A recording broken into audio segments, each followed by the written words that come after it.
everybody, and I'm going to do just a general overview of the plans and what we're working on, and some of the meetings we've had, some of the governor's orders, some of the work group that we've been on, and some of the conversations we've had.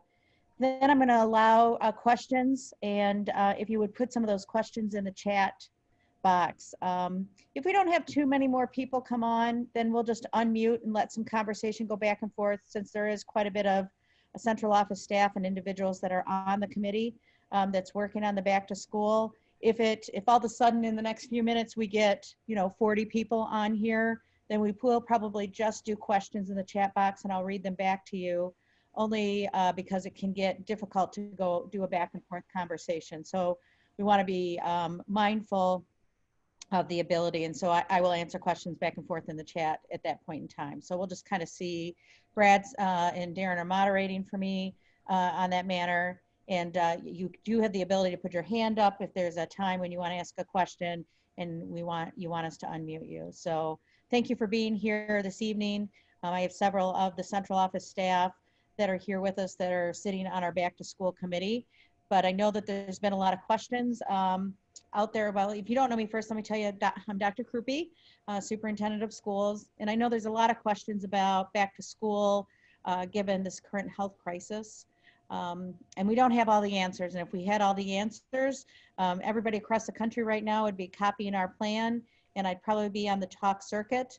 But it's a real difficult time in education, and I know for individuals back to work as well.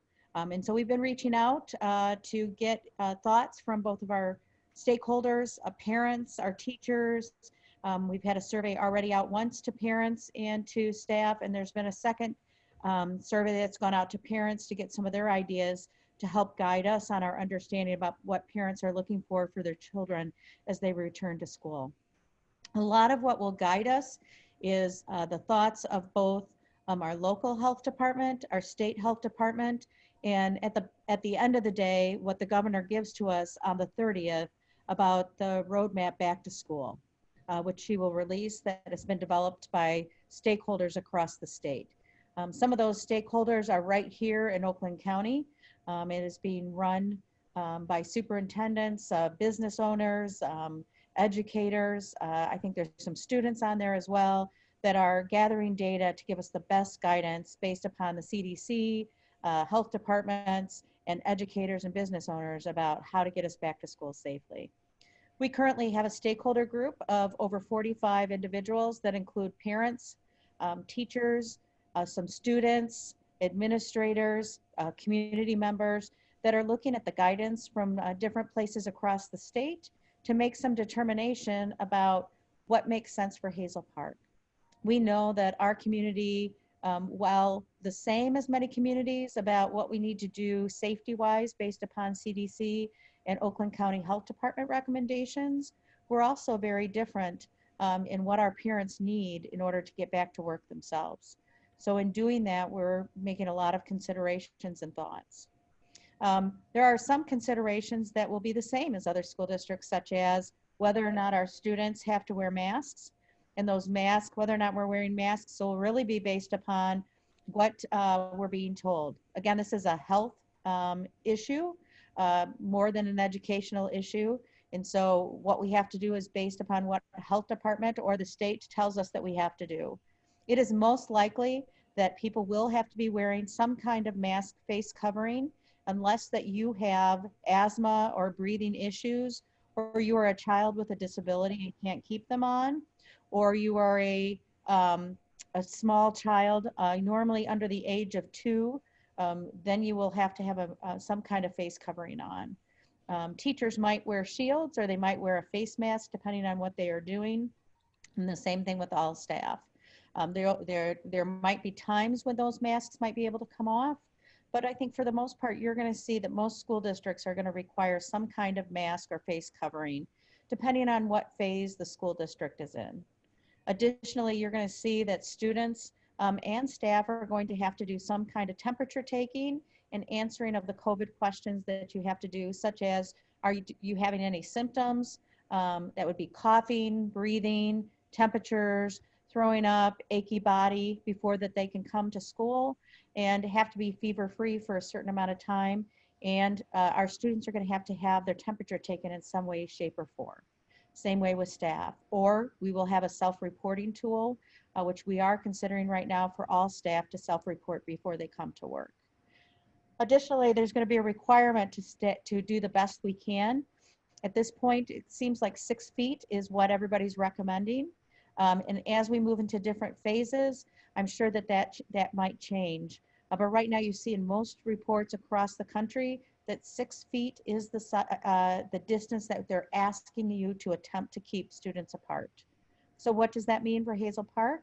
That means that class sizes are going to have to be smaller, that students are going to have difficulty eating lunches in the lunchroom, that students are going to have to go one way down the hall, that we're going to have difficulty allowing students to be in their lockers, that when we enter, we're going to have some kind of indications on sidewalks about how students can enter into the schools, and that we're going to have a lot of thoughts about how students exit at the end of the school day.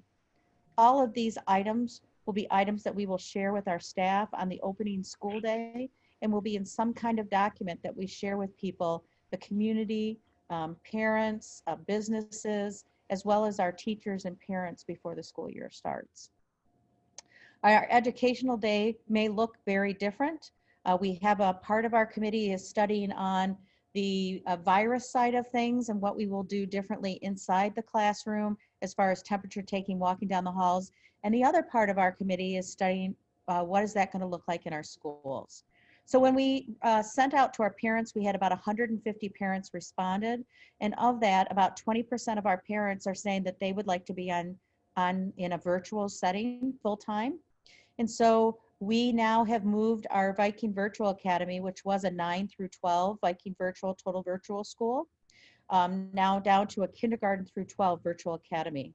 So those parents that are wishing to not come back to school until there's a little more clarity can have virtual schooling in their home for their kindergarten through 12th grade student.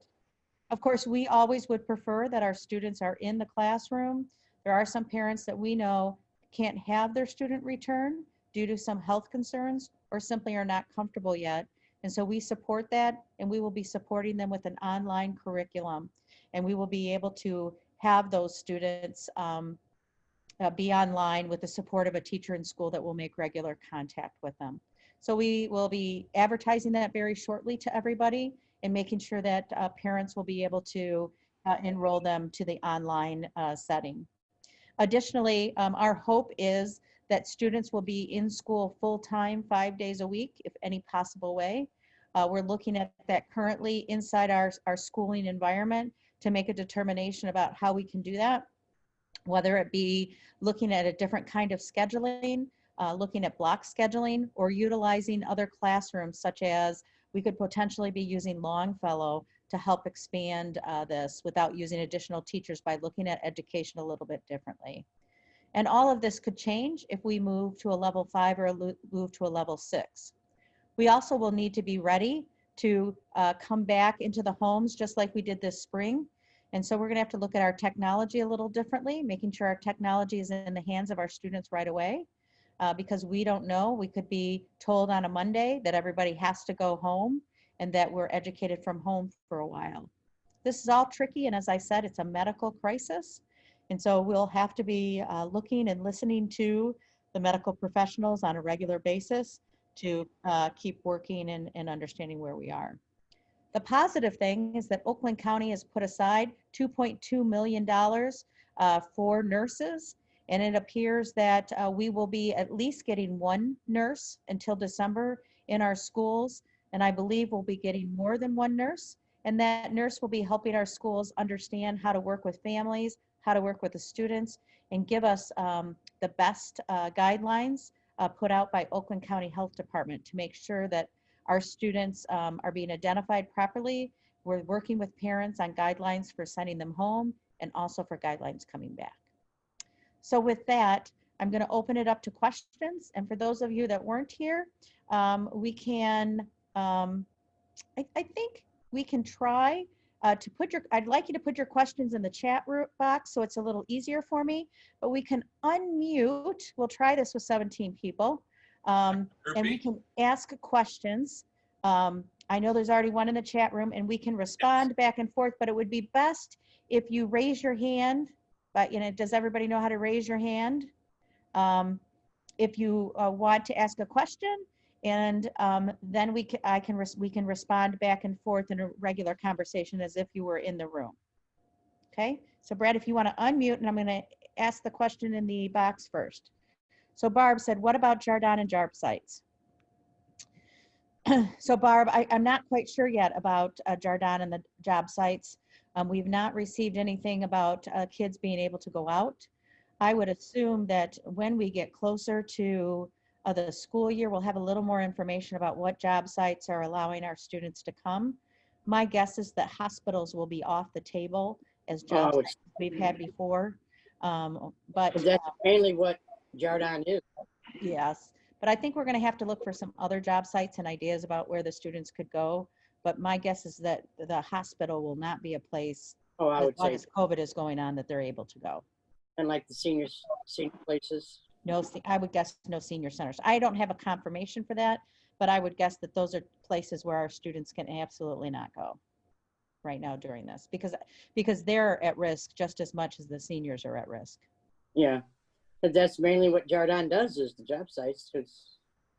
Well, we might have to come up with some other job sites that might be not as much at risk, and get creative about where those options are. Okay. Yeah. Other questions that somebody might have, we can go ahead and unmute them all, Brad, and let somebody ask a question. But if you raise your hand, then I'll call on you, kind of like school.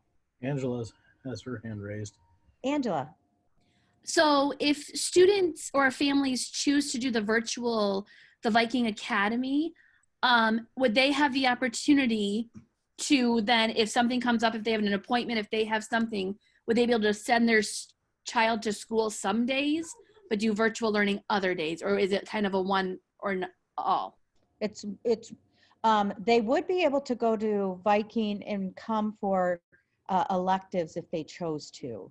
So we do that at the high school. The high school is able to do virtual some days and come for some classes.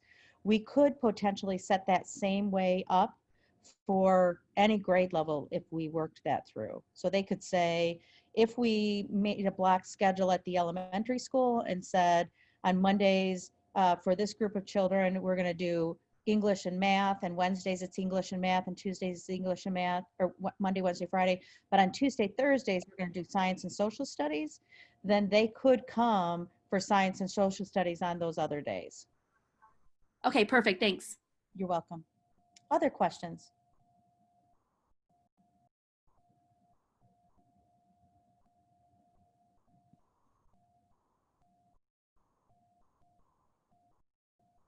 This is going to be a short town hall. Feel free to ask the questions. Can you hear me? Oh, okay. Is that Elena? Yeah, it is. Yep, go ahead. I have a junior high student and a high school student, and one of them did really well with the virtual school and the other one did not. And how would the junior high work their scheduling with the A days and B days? Well, we haven't made a determination that we're going to do A days and B days. As a matter of fact, we're trying not to do A days and B days. We are really trying to go 5 days a week. We are concerned about childcare. As a matter of fact, I had probably about 20% of our parents say that they would need childcare. And so our preference is to try to work through this and figure out how our kids could social distance and go 5 days a week.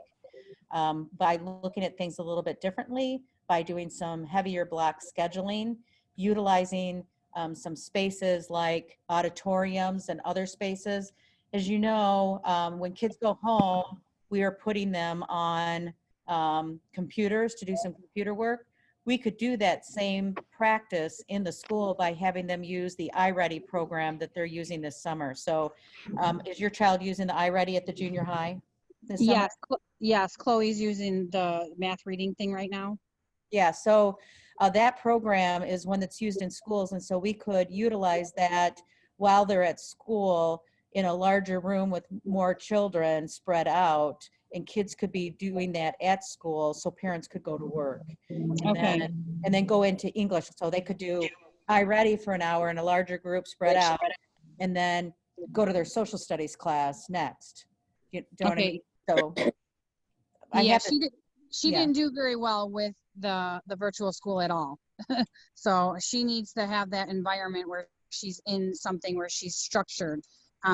Because obviously I went back to work, and her dad is essential employee, so he was working the entire time, and no one was there to monitor her. So she fell behind, and I was not aware of it, and I think she was afraid to tell me.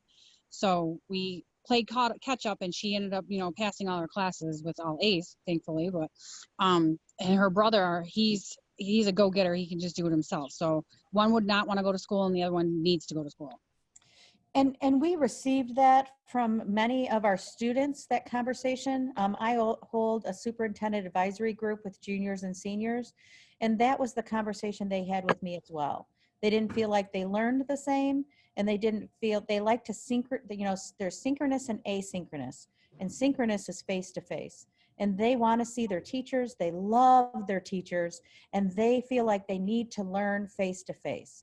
People that want to be in a cyber or online environment, go to that online environment, and people that want to be in school with their teachers. They don't want to be at home learning.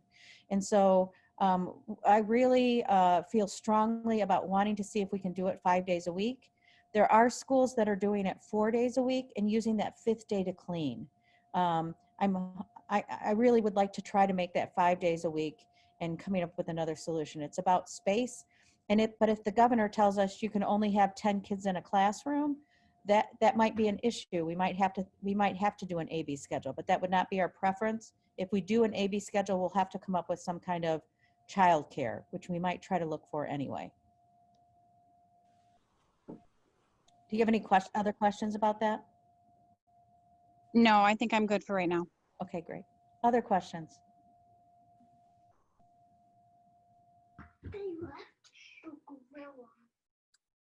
I ask. Yep. Mm-hmm. I went and saw a bunch of parents this week. And some of the concerns or the questions that they had was, if we go back to school, what would happen to like their guided reading and their intervention? We keep hearing that a lot of people, if they're going back to school, might have to be in one room, not switching groups, not moving around the building. So I think a big concern was, what would happen to my child's reading level? What would happen about the 3rd grade reading law? What would happen down the road if they're not allowed to really have that small instruction?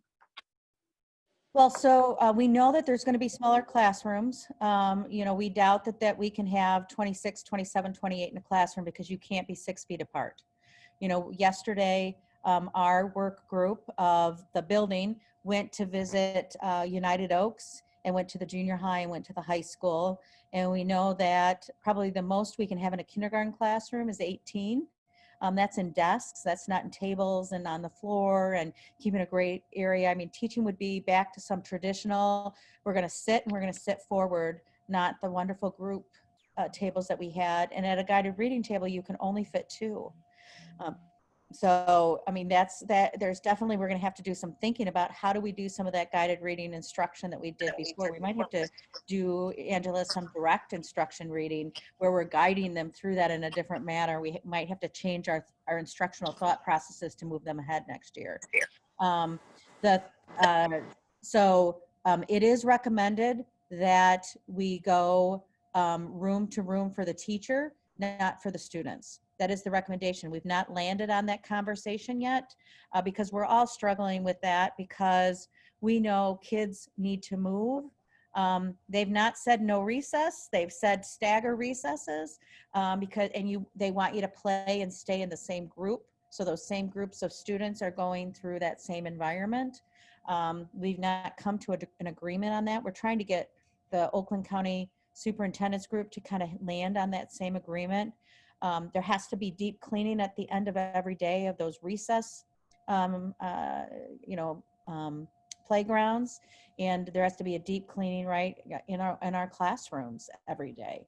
So we really are going to struggle to look for, if the money comes through from the state or the federal government, we're going to have to increase our custodians in all of our buildings to make sure that we have the proper cleaning. Bathrooms have to be cleaned, should be cleaned every hour to make sure that those are cleaned up as well. And so, we haven't landed on that, but it is quite possible that your classroom, Angela, is your classroom all year long, and that's where they are.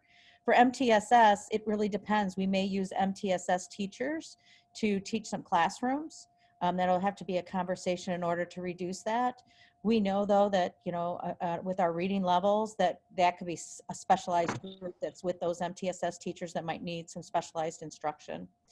And then finally, the third grade reading law. Well, today, at the beginning of the meeting before everybody was going, I said, yes, he signed it. That was Robert Wittenberg signing the agreement that's being sent to Dr. Rice, who's our state superintendent, to go to encouraging him to send to the federal government to remove the need next year to test our students. And so we all, superintendents in Oakland County today, encouraged our state legislators to sign, all of Oakland County's legislators to sign the note that says, please do not assess our students next year. That's the last thing we need to be doing, is assessing our kids when they're coming back traumatized. We should be focusing on our students' social emotional, getting our teachers, getting them back into the classroom and focusing on teaching our students, not testing our students. So I was really excited to see Robert Wittenberg sign that this morning. He said, thank you for the heads up. So. And Michelle had a question next. Michelle? I have a second and a third grader.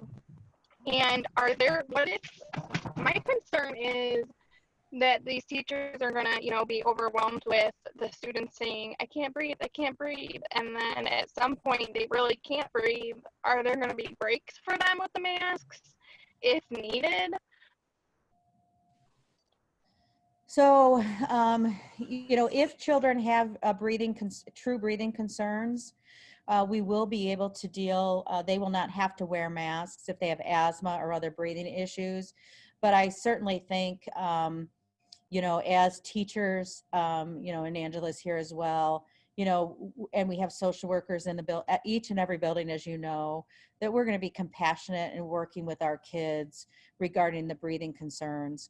We currently have, and Stephanie's here, I think 13 students in Latchkey, and they are wearing their masks and they're doing okay. And these are kindergarten through 5th grade, and they're wearing their masks for 12 hours in Latchkey.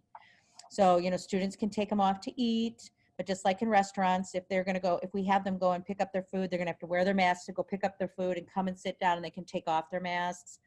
They obviously are gonna be able to, they can have water bottles. They're not gonna be able to drink out of drinking fountains. And so they're gonna obviously be able to take it off to get a drink of water.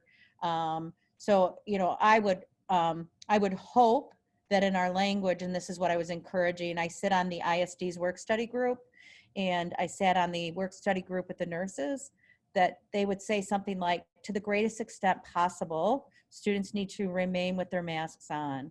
So if a student feels like they need to take their mask off, that they're able to take it off, take their breath, and then put it back on.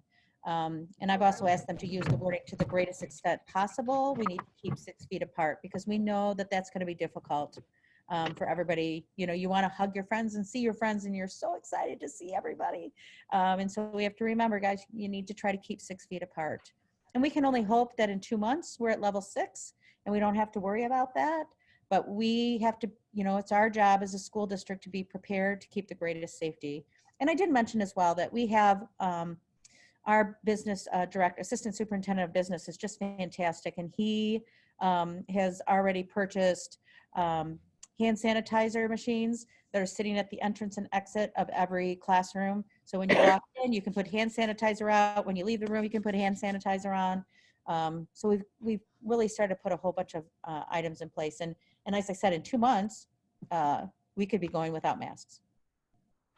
Okay, I also have a question about, she'll be in 11th grade. She's going into. She got accepted to OTEC. Are they still going to be doing OTEC? Yes, they are still doing OTEC, and they are working on what they're going to do right now. It may be an AB day for OTEC. Okay. they have the ability to do some of that social distancing with on-site classes and then online classes for the other portion to work with their vocational programming. They haven't landed on that, but that's kind of some of their conversation. Okay. I have a Barb? question. Yeah. Yeah, you said that they'll be doing the, clean the bathrooms like every hour or so. All right, at Jardin, you know, it's also Webb.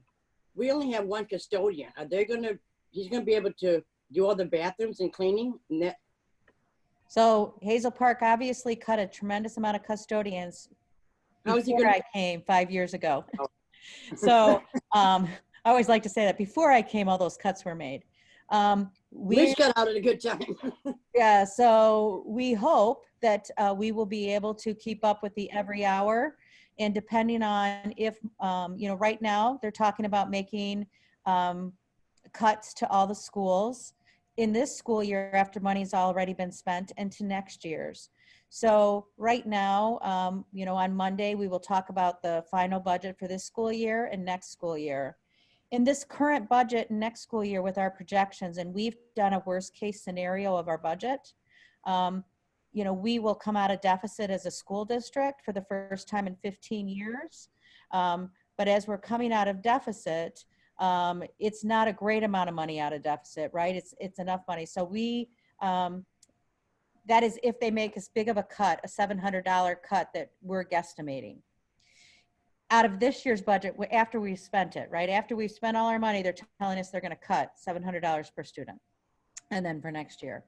So if they do that, the likelihood that we're gonna be able to add custodians is not very likely. This poor guy, how's he gonna keep up with Jardin and Webb?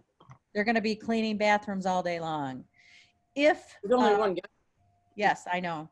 If the same way as our teachers have been working their hearts out in paraprofessionals and, you know, with less numbers, if they don't cut and they, you know, what's been put on the table by the Republicans, which is very unlikely, if they add $800 next year to the budget, which is really $100 to the budget, right, to our per student.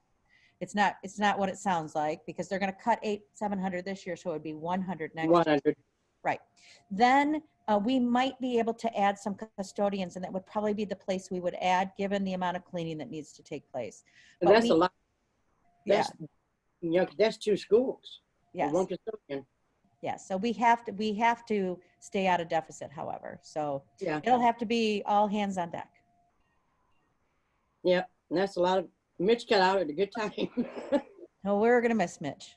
I know. He retired at a good time, though. He's a good guy. Yep. Other questions that we have?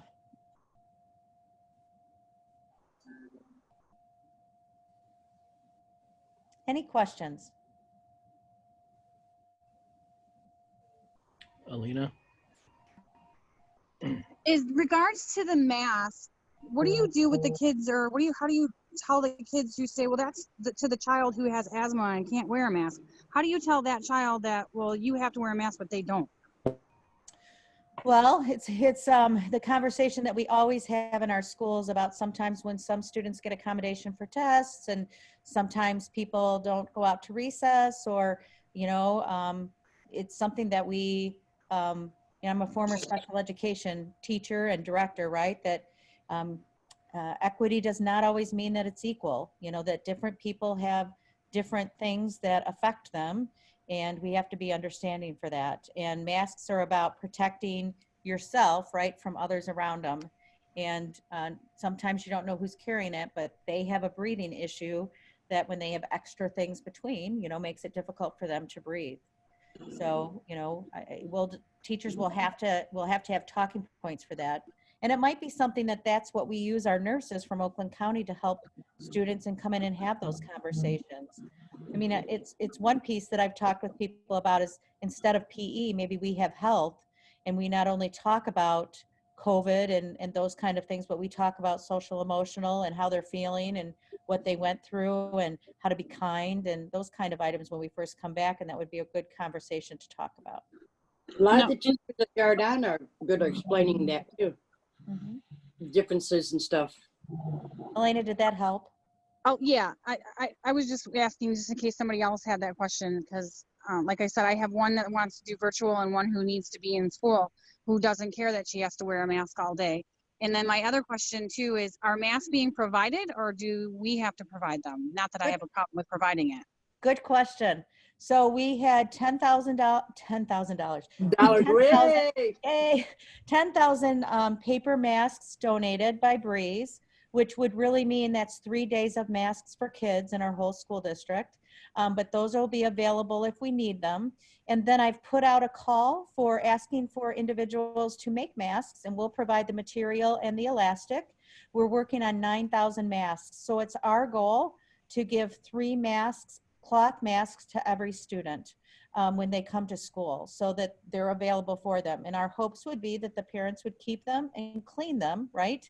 They need to keep them clean so that kids have them to bring them to school.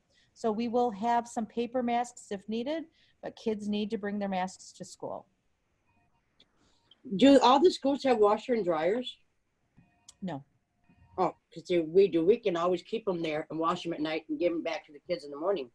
Yeah, they're going to have to wear them on the buses. Oh, that's right. Yep. I forgot. I wasn't thinking about the buses.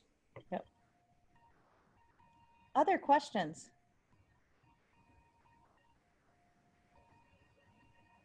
Hi there. Hi. My granddaughter, which I put under her name, she goes to Webb. She's going to be in 2nd grade. Mhm. She doesn't ride a bus. So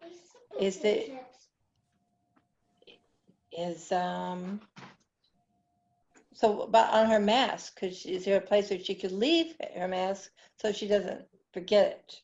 I suppose, since Well, she doesn't ride a bus. She's going to want to, so the buses are for special ed. We only bus special education students. So that's, but Jardin is special ed from all over Oakland County. 28 school districts merge upon us for special ed at Jardin. It's fun in the Huh? It's fun in the morning. Yeah, it is fun in the morning. Well, she'll need to walk out of the building with her mask. Okay. So she certainly could leave one in her locker in case she forgets it and put the other ones in her, wear one out and put one in her backpack because she gets this, because we'll give 3. And, Those are washable? They're washable. They're cloth. So here's what they look like. If you haven't seen them, if you haven't seen me on wearing mine, they'll be like this. And there'll be all different kinds of materials. I've bought some Patriot materials. I bought some Michigan State materials. I've had a lot of material donated. Wash machine? I think it's better actually to hand wash them. You wash them? I believe it's better to hand. Oh, look, Brad's got his on. And we have some people in the community. We have some former teachers. We have secretaries, their parents, former secretaries are washing them. And I've been providing material and the elastic to have them made. And some people are just making them and dropping them off. And so we're trying to get to 9,000 for them. Oh. That way everybody will be given 3. Given 3, okay. Are the masks just material? There's no filters or anything in them? No filters. Mm-mm. Okay, because I know the lady who made mine has filters in them. There are some that have filters. I think for kids or whatever, they've said that it is okay just to have them like this. That's what I've been wearing the whole time. Okay. That's Certainly, all I've been. Yeah, certainly if you wanted to provide one with your child for filters, we're not, you can bring what you want to bring. This is what I would put your providing. initials on them too. So Yeah, that was my other thing I was going to bring up. What about make sure the kids know that they can't exchange their masks? Like, oh, I like your mask better than mine. Can I have yours? Yeah, so we will go over criteria with students as well when they enter in. So just like we have PBIS with our students for behavior, we will work on PBIS with our students as well for masks, social distancing in the bathroom, social distancing in the halls. We'll have signs in the halls. We're going to have signs on the floor. All of that is part of our committee that we're working with. Are we going to be getting a list of, like we do every year, about what for the child to have for that year, like crayons, glue Yes. sticks, etc.? It should be up on the website. Already?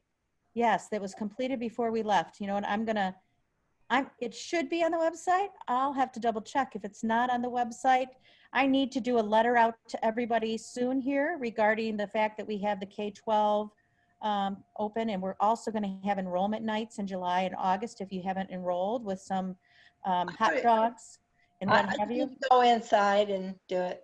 Yep, and so we'll have that. We're also having for the K-5, there'll be some book pickups if you haven't, that we have some books for you guys as well. So we'll be contacting everybody soon. I'll make sure that we have that for you. Okay. So as far as you know, is that it's going to be school open, regular times? At this point, our vision is school is open and our hope is regular times. We may have to stagger it a little bit for entering and exit times, but our hope is that we are going to be able to open this as regular. That is our vision. Okay. We can't control the health, can't control the COVID, but we are hoping that we are going to open and get our kids in school. Our parents need to work, please. our kids need to learn. Yes. I'm sick of my house. Yes. What I other love my questions? son. I love what my is- son. Like looking at him. What other questions might we have? Regarding the school supply list, Yes. I'm trying to figure out how to put it.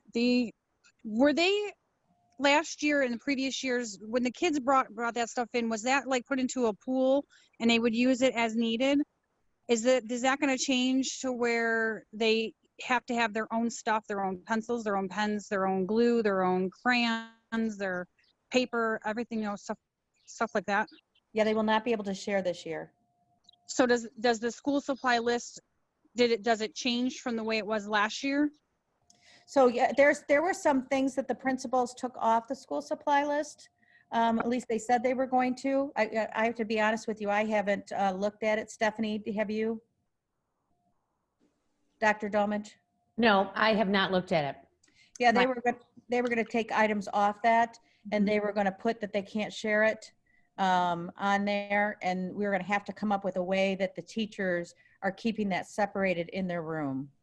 Okay, so the new school supply lists are already out then?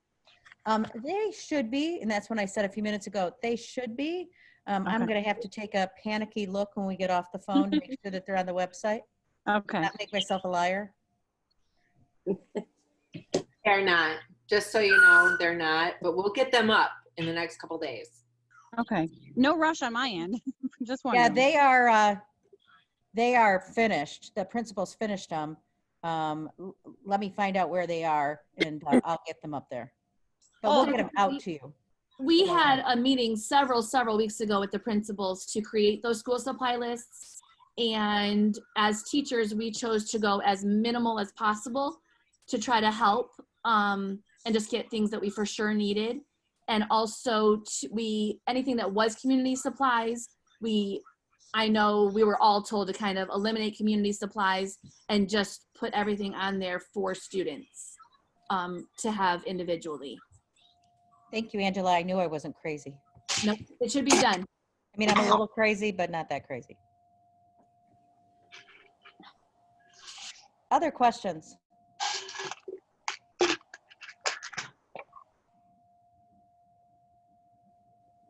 I didn't mention, there will be no parents at breakfast, at least until this is over. There will be limiting parent entrances, into school, in parent visitation, outside visitation, until we're at a certain level of clearing. We probably won't rent our schools out like we have in the past. There'll be a lot of different changes just to keep the limitation of the people going through our schools at a very minimal, to keep them as clean as possible and safe from outside individuals coming through. The safety of our students and our staff is number one in this whole health consideration. So we want to limit the amount of individuals from outside our students and our staff as much as possible.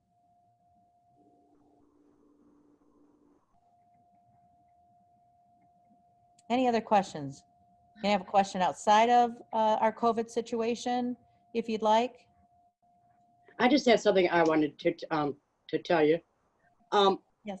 About a week and a half ago, I went and had a mammogram, and it came back clear. First one since before my surgery, so I'm still cancer-free.